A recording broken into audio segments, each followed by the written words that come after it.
ఎక్కడో ఒక చోట నుంచి ఆవిడకి ఇవ్వండి అని చెప్తేనే కదా ఇచ్చేది. ప్రెజర్ చేసి లేకపోతే ప్రజలు అదే మొత్తం మీ మధ్య జరిగిందే కదా. మీరు వార్నింగ్ ఇచ్చుకోకుండా వైఎస్ఆర్ కాంగ్రెస్ పార్టీకి వార్నింగ్ ఇస్తే ఎట్లా? ఇకపోతే జూపుడి గారు మొన్న జరిగినటువంటి ఎపిసోడ్లు కూడా చూస్తే అనంత వెంకటరామరెడ్డి గారు మీ పార్టీ నుంచి 2019లో ఎమ్మెల్యే, అనంతపురం అర్బను, గతంలో 4 సార్లు ఎంపీ. సో ఆయన ప్రత్యేకంగా జూనియర్ ఎన్టీఆర్ గారి మీద ప్రేమ ఎందుకు ఇప్పుడు పుట్టకొచ్చింది? ప్రత్యేకంగా ఈరోజు ప్రెస్ మీట్ పెట్టి ఇంతవరకు చర్యలు తీసుకోలేదు ఈ ఎమ్మెల్యే మీద, అనంతపురం అర్బన్ ఎమ్మెల్యే మీద అని చెప్పేసి జూనియర్ ఎన్టీఆర్ గారికి సపోర్ట్గా మాట్లాడాల్సిన అవసరం ఏంటంటే ప్రతి అంశాన్ని వైసీపీ తమకు అనుకూలంగా రాజకీయంగా మార్చుకుంటుందా? సార్ ఇది ఒక రాజకీయ పార్టీ జనరల్గా ఏం చేస్తుంది? ఏదైనా ఇష్యూస్ ఉంటే వాటి మీద మాట్లాడుతుంది కదా. ఇప్పుడు అనంతపురంలో జరుగుతున్న ఘటన ఏంటి? Local MLA, local Daggubati Venkateswara Prasad ఆయన ఏం మాట్లాడాడు? మీరు ఒకసారి బయట వేసి మాట్లాడమంటే మీరు వేసి మీకు టైం ఉందో లేదో నాకు తెలియదు అంటే వేసుకొని మీరు అతను ఏమన్నాడు, వాళ్ళు ఏ విధంగా ఉలికి విన్నాను అంటే జనం వినాలిగా, అంటే దాదాపు అందరూ విన్నారులేండి, విన్నట్టు భావించాలి. మీరు విన్నారు కాకపోతే అవి మనం చేయకూడదా? బీప్ సౌండ్లు పెట్టాల్సిన పరిస్థితి ఉంది.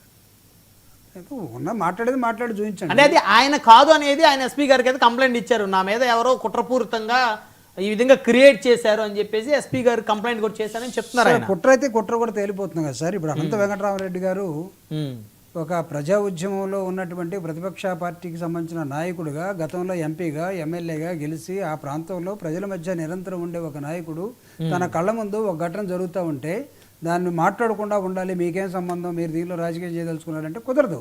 ఖచ్చితంగా ప్రజల మధ్య ఉండే నాయకుడు మాట్లాడతాడు. అక్కడ జూనియర్ ఎన్టీఆర్ గారి అభిమానులు కూటమిలో తెలుగుదేశం పార్టీ, జూనియర్ ఎన్టీఆర్ అయినా తెలుగుదేశం పార్టీ కుటుంబమే కదా. అవును, ఆయన్ని దూరం పెడితే పెట్టి ఉండొచ్చు, కానీ నిన్నటిదాకా సపోర్ట్ చేసినటువంటి తెలుగుదేశాన్ని సపోర్ట్ చేసిన నాయకులే అనంతపురం అంటే హిందూపురం కూడా అక్కడే కదా, పక్కనే కదా బాలయ్య బాబు గారు ఉండేది. అవును, దాని ఇంపాక్ట్ కూడా దీని మీద పడుతుంది కదా. ఏం జరిగిందో మీరు అందరూ పోయి చూడండిరా.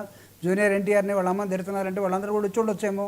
ఏమయ్యా కొత్తగా వచ్చావు, నువ్వు ఈ పార్టీలోకి టికెట్ తీసుకున్నావు, గెలిచావు, నువ్వు ఇష్టం వచ్చినట్టు మాట్లాడుతూ ఉంటే ఏంటి అని వాళ్ళు అడగడానికి హక్కు ఉంది కదా వాళ్ళకి. ఖచ్చితంగా. కాబట్టి ఒక ప్రజలకు సంబంధించిన ఒక సబ్జెక్ట్ వచ్చినప్పుడు అనంతరామరెడ్డి గారు మాట్లాడకూడదు, మాట్లాడితే వైఎస్ఆర్ కాంగ్రెస్ పార్టీకి ఏం సంబంధం, వైఎస్ఆర్ కాంగ్రెస్ పార్టీ ఇక్కడ కూడా రాజకీయం చేయదలుచుకుందా అంటే మేము స్ట్రాటజిస్ట్ వాడతాం ఖచ్చితంగా. ప్రజలకు సంబంధించినటువంటి అనేకమైన సబ్జెక్టుల మీద వైఎస్ఆర్ కాంగ్రెస్ పార్టీ మాట్లాడుతుంది. దానిలో భాగంగానే అనంతరామరెడ్డి గారు అక్కడి నుంచి మాట్లాడటం కూడా జరిగింది, మాట్లాడతారు కూడా. సమాధానం చెప్పుకోవాల్సింది ఎవరో, ఇందాక మనం పెరోల్ క్వశ్చన్కి దీనికి కూడా సమాధానం వస్తుంది. మీలో గందరగోళం, మీకు పరిపాలించడం చేత కావట్లేదు, మీకు మాట్లాడటం చేత కావట్లేదు, మీరు ఎవరిని ఏమన్నాలో తెలియట్లేదు. ఇక్కడ క్వశ్చన్ ఏమైంది, అంతకుముందు ఇంకొక ఇలానే అసెంబ్లీలో ఒక లేడీ మేడం గారిని అంటే గొడవ చేశారు. ఇప్పుడు ఇక్కడ కూడా లేడీయే కదా, ఒప్పుకుంటారా? అదే కదా అక్కడ అన్నారని మీరు ఒప్పుకుంటారా లేదా? ఇప్పుడు ప్రజలు మాట్లాడుకుంటున్నారు, మీరేమంటారు సార్? నో ఖచ్చితంగా అది తప్పైతే ఇది కూడా తప్పే.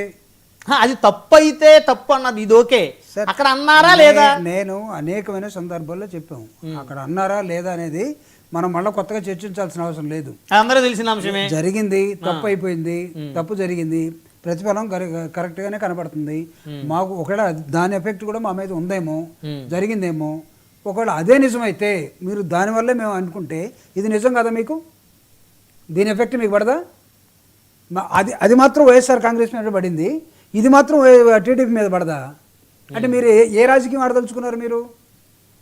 అదే మీరు చెప్పినట్టు ఇది నిజమే, ఆ ఇంపాక్ట్ పడితే ఈ ఇంపాక్ట్ పడుతుంది. ఇక్కడ మాట్లాడాల్సిన సబ్జెక్ట్ ఏంటంటే ఒక ప్రజానాయకుడుగా అక్కడ ఒక ఎమ్మెల్యే ఇంటి మీద తిరుగుబాటు, ఆ ప్రాంతంలో ఉండేవాళ్ళు జూనియర్ ఎన్టీఆర్ని అంటానికి నువ్వు ఎవడయా, వాళ్ళ అమ్మ మీద మాట్లాడి నువ్వు ఎవడు, క్షమాపణ చెప్పమని అడిగారు.